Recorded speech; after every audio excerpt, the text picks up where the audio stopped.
ए टोका सियाड़ू चाह ठिया कौन मत चाह मत देख मुठे ते भल भाव देखे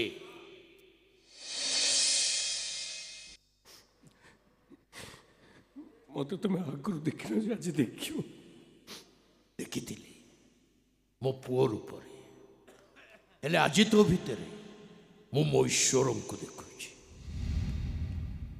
हे मोर त्राणकर्ता हे मोर उद्धार कर्ता हे मोर दुख भंजन ईश्वर तुमको मोर मतानत प्रणाम बापा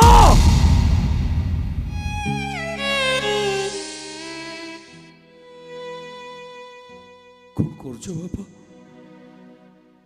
बापा ये पुओ को तुम प्रणाम कर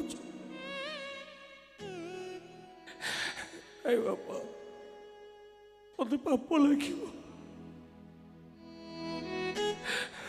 नरक भी मत जगह मिलबनी तू मनुष्य नुहे मु सत कहूँ तू मो ईश्वर बापा कौन है तुम कहीं तुम पागल को बड़े आड़ से कह कहीं तू मो पुओ जगा राउत नुह बापा तू जगन दास तू प्रीतिपुर पंचायत सरपंच नुह तू बदनाम गली बादशाह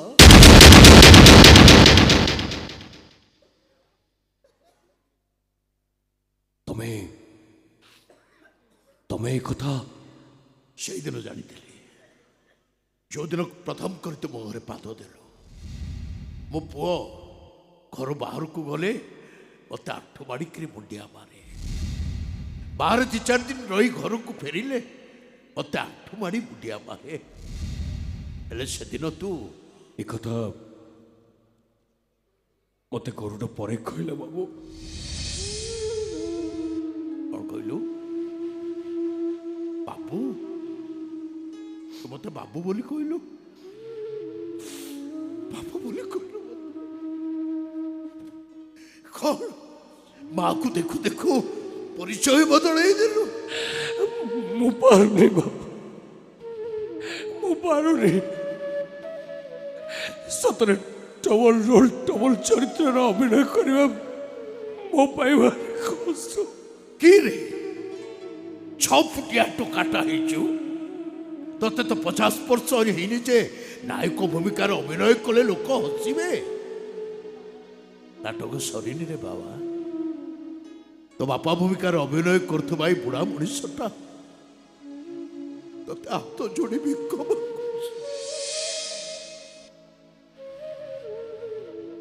ओ संसार तोरी हाथ मो घर को नुआ अतिथि आसव आसव बोली हो कथा दूची जो दिन मो घरे कुआ कुआ शुभ से दिन मुझे छुट्टी देदेवी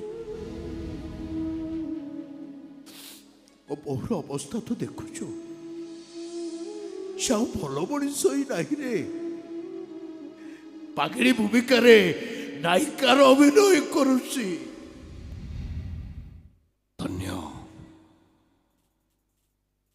धन्य आम जीवन नाटकर निर्देशक धन्य ए कहानीकार हे ईश्वर मत तुम्हें शक्ति दियो प्रभु शेष पर्यंत जमती जमती मो अभिनय जारी रो हे सृष्टि पंकमंचर स्रष्टा मो जीवन नाटकर नाट्यकार ये नाटकर शेष दृश्य मिलनात्मक तानले हरिजीव नायक हरिजीव चरित्र अभिनेता हरिजीव ए बदनाम गलीर बादशाह बदनाम गलीर बादशाह बदनाम गलीर बादशाह बदनाम गलीर बादशाह बदनाम गलीर बादशाह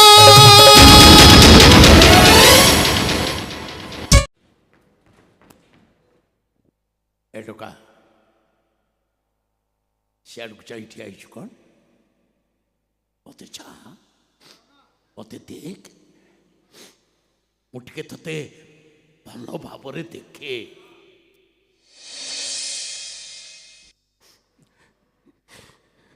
ମତେ ତମେ ଆଗରୁ ଦେଖିନ ଯେ ଆଜି ଦେଖିବ। ଦେଖିଥିଲି ମୋ ପୁଅ ରୂପରେ, ହେଲେ ଆଜି ତୋ ଭିତରେ ମୁଁ ମୋ ଈଶ୍ୱରଙ୍କୁ ଦେଖୁଛି। ହେ ମୋର ତ୍ରାଣକର୍ତ୍ତା, ହେ ମୋର ଉଦ୍ଧାରକର୍ତ୍ତା, ହେ ମୋର ଦୁଃଖ ଭଞ୍ଜନ ଈଶ୍ୱର, ତମକୁ ମୋର ମଧାନତ ପ୍ରଣାମ। ବାପା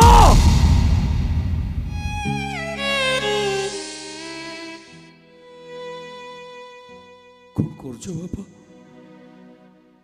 ବାପା ଏଇ ପୁଅକୁ ତମେ ପ୍ରଣାମ କରୁଛ?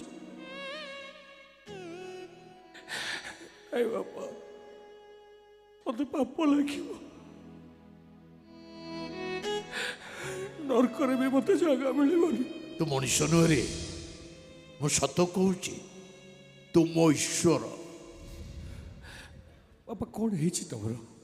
କାହିଁକି ତମେ ପାଗଳଙ୍କ ଭଳିଆ ଏଆଡୁ ସେଆଡୁ କହୁଛ? କାହିଁକି ନା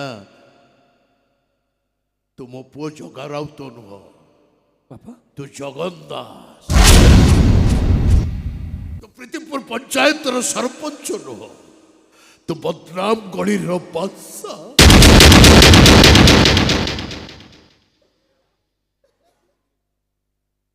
ତମେ ତମେ ଏ କଥା ସେଇଦିନ ଜାଣିଥିଲି, ଯୋଉଦିନ ପ୍ରଥମ କରି ତୁ ମୋ ଘରେ ପାଦ ଦେଲୁ। ମୋ ପୁଅ ଘରୁ ବାହାରକୁ ଗଲେ ମତେ ଆଠ ମାଡ଼ିକିରି ମୁଣ୍ଡିଆ ମାରେ, ବାହାରେ 2-4 ଦିନ ରହି ଘରକୁ ଫେରିଲେ ମତେ ଆଠ ମାଡ଼ି ମୁଣ୍ଡିଆ ମାରେ। ହେଲେ ସେଦିନ ତୁ ଏ କଥା ମତେ ଗରୁଡ଼ ପରେ କହିଲା ବାବୁ। କଣ କହିଲୁ? ବାବୁ? ତୁ ମତେ ବାବୁ ବୋଲି କହିଲୁ? ବାବୁ ବୋଲି କହିଲୁ? କଣ ମାକୁ ଦେଖୁ ଦେଖୁ ପରିଚୟ ବଦଳେଇ ଦେଲୁ? ମୁଁ ପାରୁନି ବାବୁ, ମୁଁ ପାରୁନି। ସତରେ ଡବଲ ରୋଲ ଡବଲ ଚରିତ୍ରରେ ଅଭିନୟ କରିବା ମୋ ପାଇଁ ଭାରି କଷ୍ଟ। କି ରେ 6 ଫୁଟିଆ ଟୋକାଟା ହେଇଛୁ, ତତେ ତ 50 ବର୍ଷ ହେଇନି ଯେ ନାୟକ ଭୂମିକାରେ ଅଭିନୟ କଲେ ଲୋକ ହସିବେ। ନାଟକ ସରିନି ରେ ବାବା। ତୋ ବାପା ଭୂମିକାରେ ଅଭିନୟ କରୁଥିବା ଏଇ ବୁଢ଼ା ମଣିଷଟା ତତେ ହାତ ଯୋଡ଼ି ଭିକ ମାଗୁଛି। ମୋ ସଂସାର ତୋରି ହାତରେ। ମୋ ଘରକୁ ନୂଆ ଅତିଥିଟିଏ ଆସିବ ଆସିବ ବୋଲି ହଉଛି। ମୁଁ କଥା ଦଉଛି, ଯୋଉଦିନ ମୋ ଘରେ କୁଆଁ କୁଆଁ ଶୁଭିବ ସେଇଦିନ ମୁଁ ତତେ ଛୁଟି ଦେଇଦେବି। ମୋ ବୋହୁର ଅବସ୍ଥା ତ ଦେଖୁଛୁ, ସେ ଆଉ ଭଲ ମଣିଷ ହିଁ ନାହିଁ ରେ। ପାଗିଳି ଭୂମିକାରେ ନାୟିକାର ଅଭିନୟ କରୁଛି। ଧନ୍ୟ ଧନ୍ୟ ଆମ ଜୀବନ ନାଟକର ନିର୍ଦ୍ଦେଶକ, ଧନ୍ୟ ଏ କାହାଣୀକାର। ହେ ଈଶ୍ୱର, ମତେ ତମେ ଶକ୍ତି ଦିଅ ପ୍ରଭୁ। ଶେଷ ପର୍ଯ୍ୟନ୍ତ ଯେମିତି ଯେମିତି ମୋ ଅଭିନୟ ଜାରି ରହୁ। ହେ ସୃଷ୍ଟିର ପଙ୍କମଞ୍ଚର ସ୍ରଷ୍ଟା, ମୋ ଜୀବନ ନାଟକର ନାଟ୍ୟକା, ଏ ନାଟକର ଶେଷ ଦୃଶ୍ୟ ମିଳନାତ୍ମକ ହଉ। ତାହେଲେ ହାରିଯିବ ଏ ନାୟକ, ମରିଯିବ ଏ ଚରିତ୍ର ଅଭିନେତା, ହାରିଯିବ এই বদনাম গলির বাদশাহ। बदनाम गलीर बादशाह, बदनाम गलीर बादशाह, बदनाम गलीर बादशाह, बदनाम गलीर बादशाह।